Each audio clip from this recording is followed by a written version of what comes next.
Puff pastry has the bad reputation of being quite difficult to make. Truthfully, all you need is time and patience. You'll need plain flour, salt, ice cold water, and a good amount of cold butter, and make that unsalted. Although it's easy enough to make the dough with an electric mixer or even by hand, I prefer using a food processor.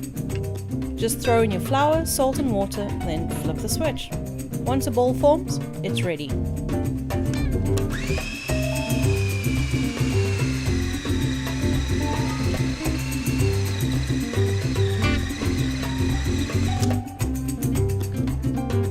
Turn the dough out onto a floured surface.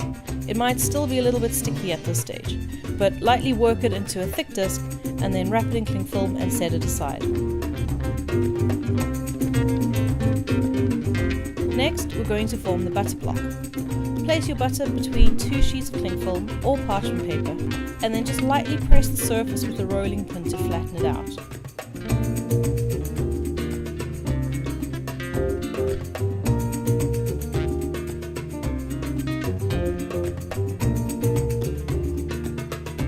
Next, we're going to shape the dough into a kind of an envelope that we're going to use to cover the butter. Roll out just the corners of the dough so that you leave a thick sort of a dough pillow in the middle.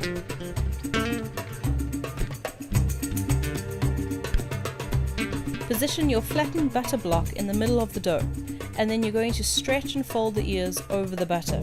Make sure to pinch any gaps closed so that the butter is completely sealed. The most important thing when it comes to puff pastry is keeping everything as cold as possible. So unless you're living in sunny Ireland like me, I wouldn't make this in the summer heat. You're going to roll this out and do what's known as turns, and you'll be doing 6 of them in total.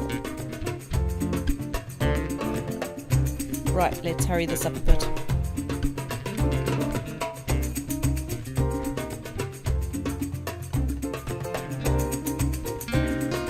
Try to keep the edges as straight as possible, and then once it's long enough, fold over the top third, brush away any excess flour, and then fold the bottom third over that.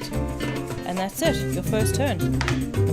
Rotate the dough 90 degrees and you're going to roll it out and fold it the same way again. Remember to keep everything well floured, you don't want anything sticking.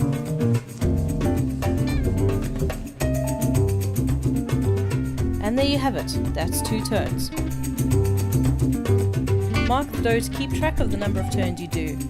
Wrap the dough in cling film and pop it in the fridge and forget about it for at least an hour.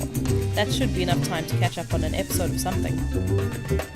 If you're going to leave it in the fridge for longer, then wrap the whole lot in a clean damp tea towel to stop it from drying out.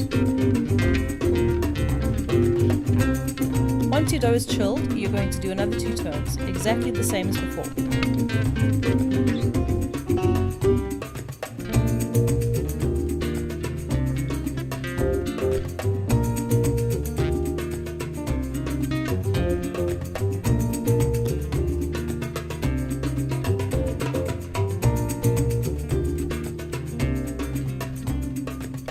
Back in the fridge for another hour. Wonder what else I have waiting on the DVR. Right, you're ready for the last 2 turns. Roll out, fold, turn, roll, fold, turn. Exactly the same as before. I'm going to say this again, keep everything very well floured. At this stage, the dough is stretched really thinly, so you don't want any breaking because you don't want the butter to show through. Unlike me. See? That's a little bit sticky there.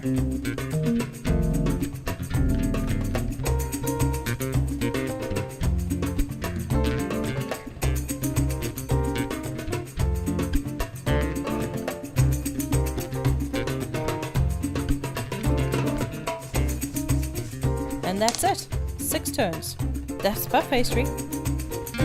Now, I can't guarantee that any professional chef will give you a thumbs up, but you still deserve bragging rights. It's homemade puff pastry. Now before you use your pastry, just pop it into the fridge one last time, between half an hour to an hour. Once it's nice and chilled, roll it out to whatever thickness you need it, and happy baking!